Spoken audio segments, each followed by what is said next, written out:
dimanche 12 mai 2013, à Clermont-Ferrand en Auvergne. En ce début d'après-midi, Cécile Bourgeon accompagne ses deux jeunes filles, Fiona, 5 ans, et Eva, 2 ans, dans le magnifique parc Montjusé. Un lieu idéal pour faire jouer les enfants. Cécile Bourgeon est venue se promener 1 heure plus tôt au parc Montjusé à Clermont-Ferrand, qui est le plus grand parc de la ville, 26 hectares, un endroit assez dense, très verdoyant. Le matin, on y croise surtout des joggers et l'après-midi, des familles, d'autant qu'il y a plusieurs aires de jeu pour les enfants. C'est justement à proximité d'une aire de jeu que Cécile Bourgeon est venue se promener avec ses 2 fillettes. La première, Fiona, à 5 ans. La deuxième, Eva, à 2 ans et demi.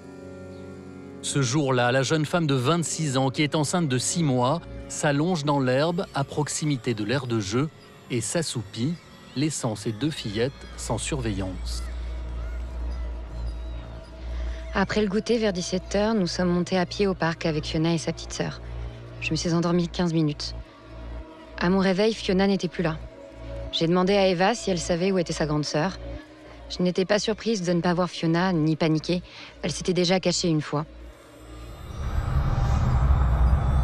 Je suis montée au niveau des jeux d'enfants, mais elle n'était pas là non plus. J'ai commencé à angoisser. Quelque chose n'était pas normal. Très vite, la scène d'affolement attire les promeneurs qui se proposent naturellement de l'aider. Comme elle n'a pas de téléphone, elle arrête un promeneur pour lui emprunter le sien et joindre son compagnon, Berkane Maklouf. Son compagnon la rejoint, mais après 30 minutes de recherche, le couple doit se rendre à l'évidence. Fiona a disparu. Les services de police prennent la mesure de ces déclarations. Naturellement, on parle d'une disparition d'enfants dans un parc public. Donc aussitôt, les policiers se rendent sur place pour rechercher l'enfant. De nombreux policiers se mettent à quadriller ce grand parc de 26 hectares. Les moyens mis en œuvre pour retrouver la fillette sont considérables. Plus de 30 policiers et agents municipaux fouillent les 26 hectares du parc Montjusé. Le parc va être ratissé pendant des heures et des heures. Un hélicoptère de la sécurité civile survole également les lieux à la recherche d'une trace. Les heures avancent et la nuit tombe.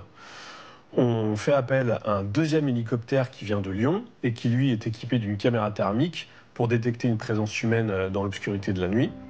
Mais malgré les moyens mis en œuvre, pas un indice, pas une trace de la fillette n'est repérée. Devant les policiers qui l'interrogent, Cécile Bourgeon évoque l'hypothèse d'un enlèvement et oriente les recherches vers un homme, Nicolas Chafoulet, son ex-compagnon, le père de Fiona, dont elle est séparée depuis près d'1 an. Dans les premières auditions de Cécile Bourgeon, elle laisse très clairement entendre qu'il y avait une mésentente dans le couple. Ils étaient séparés, elle avait refait sa vie avec Berkane Maklouf. Et que dans la mesure où il ne voyait plus ses filles, il aurait pu être à l'origine d'un enlèvement. Les enquêteurs, qui ne parviennent pas à le joindre directement, contactent la mère du jeune homme pour savoir si elle a des nouvelles de son fils et pourquoi pas de sa petite fille. Nicolas Chafoulet, qui a accepté de nous raconter, se souvient très bien de l'appel qu'il reçoit de sa mère ce soir-là. Elle me demande si j'ai vu ma fille ou si je ne l'ai pas avec moi. Ouais, de toute façon, elle se doutait que je ne l'avais pas, mais bon, elle était en compagnie de la police. Sur le coup, moi, je ne le sais pas, elle ne me le dit pas, et c'est un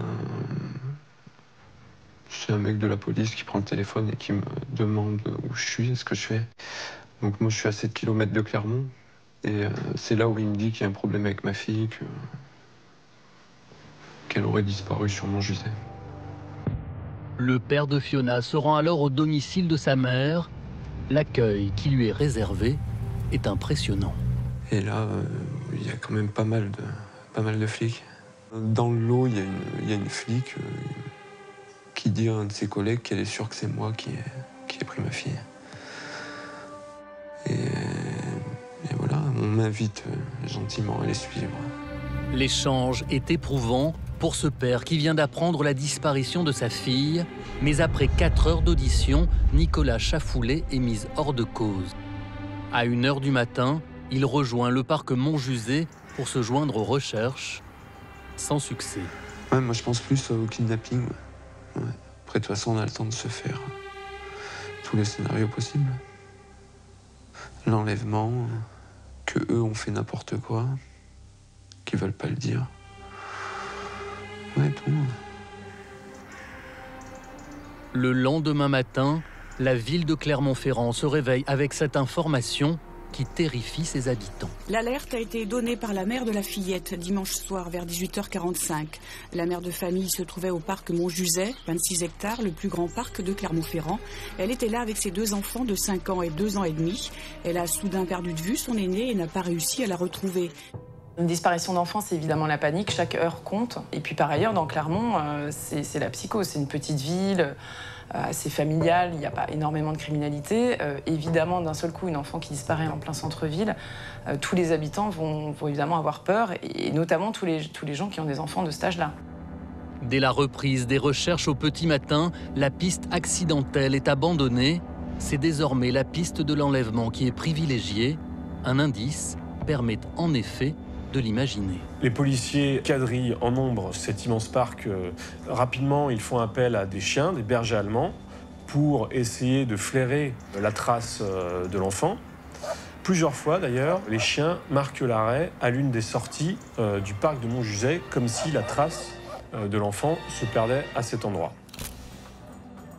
Fiona aurait donc bien été présente dans le parc et se serait volatilisée à cet endroit précis.